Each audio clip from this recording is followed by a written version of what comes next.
Suki kami sa akin yung magkano talaga. Dito yung ako Mitsubishi ko dati. Lagi namin tandaan yan. Pagkain na natin yung ulo.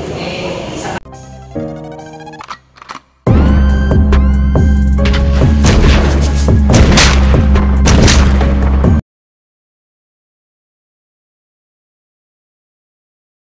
Yo, what is up guys? Back for another video. So in today's vlog, first day ko ngayon sa work.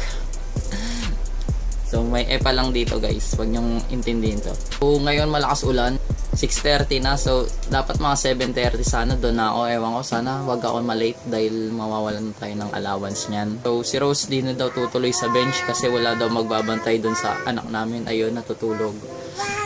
Gising na pala. So ayun, kinakabahan na, excited. So pupunta na tayo ngayon doon guys. So bago sana ako pumunta doon, like the video at sana subscribe to my channel. So punta na ako doon guys. Yo, so nakabihis na ako guys kasi umuulan kaya nag-jacket ako. So pupunta na ako doon. Late na talaga ako eh. Sana wag naman. Shani, punta na ako doon ah. Bye bye.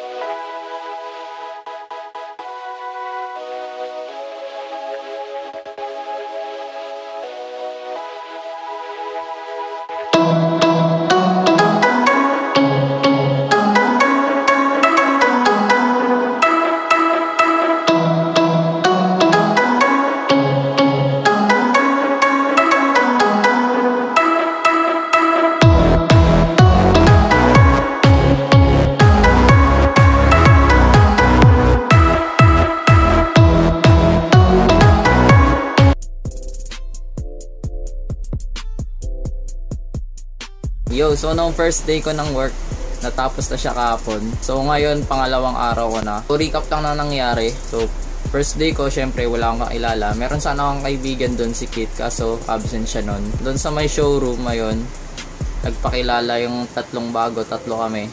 Ako yung una nagpakilala, may mic. Tapos ayun, pinagtalent, pinagsayaw pa kami. Kaso wala tayong video para doon eh. Kasi hindi na videoan, so wala kasing nag-video. Pagkatapos pala nung sayaw yung talent, nag-exercise pa, squat, sumayaw. So ayun, bago magsimula yung trabaho, ayun, ganun pala doon. Pagkatapos doon, umakyat kami lahat sa office. Nakilala ko na yung mga ka-group ko. Medyo tinuruan lang nila ako konti. Naturo lang nila muna sa akin yung pag-compute eh. Maaga akong umuwi kahapon. Ngayon, alas 6 na, papasok na ulit ako. Malakas pa rin yung ulan ngayon. Ayun lang, sana makapag-video tayo dun sa loob, no? Pupunta na ako dun. So, nung kahapon nga pala, nung papunta ako, alam ko, late na ako, sobrang traffic kasi. Tsaka medyo late na rin ako nakabiyahe. So, tinignan ko sa relo ko, 8:15 na. Malapit na ako. So, alam ko sa sarili ko, late na ako nun dahil 8 lang. Tapos, nung pagka-in ko dun, di ko alam kung bakit ganun. Siguro late yung orasan dun. 8:06 yung na-in ko. Sana hindi ako late kahapon. Sana ganun ulit mangyari ngayon. So, pupunta na ako dun ngayon, guys.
Everybody, so nakauwi na ako.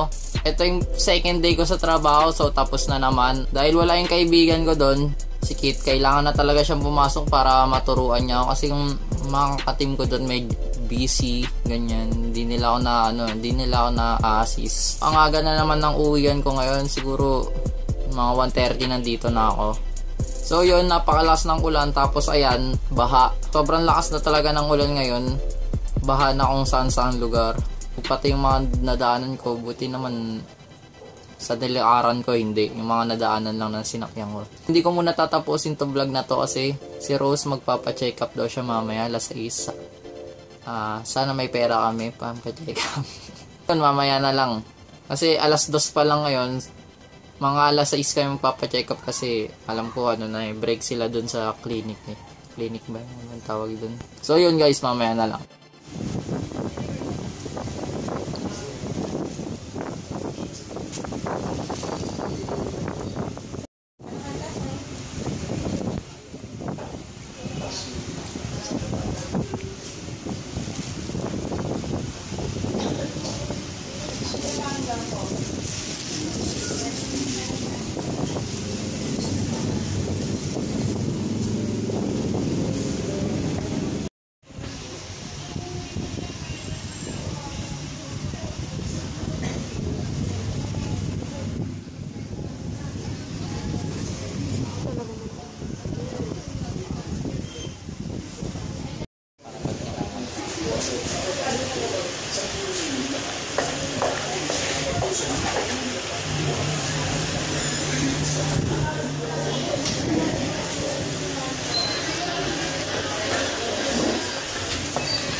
Yo, so that is the vlog guys. Ito, lumipas ang 2 araw itong vlog na to. Malakas pa rin ang ulan ngayon. So kakatapos lang namin magpa-check up ni Rose, no. Niresetahan siya ng gamot, tapos bukas nasa sa kanya kung magpapalaboratory siya. Tapos ayun, ubos yung budget namin. So kinulang pa nga siya sa gamot. Sana makautang kami pang gamot niya. So sana tulungan nyo rin kami. Sa mga mabubuting loob dyan, sana mag-donate kayo dyan. So ayun, yung kanina naman sa trabaho, tingin-tingin lang ako doon. Ayun, tapos yung mga ka-team ko naman, mabait sila pero medyo busy sila. So di nila ako na-assist talaga. Ayun, bawi na lang. Siguro naman pag pumasok si Kit, yung kaibigan ko, ayun, matuturuan na siguro ako nun. Sana. So yun lang guys, sana like the video at sana subscribe to my channel. So yun lang guys, and I see you guys next time. Really with the guy, got it. Ooh.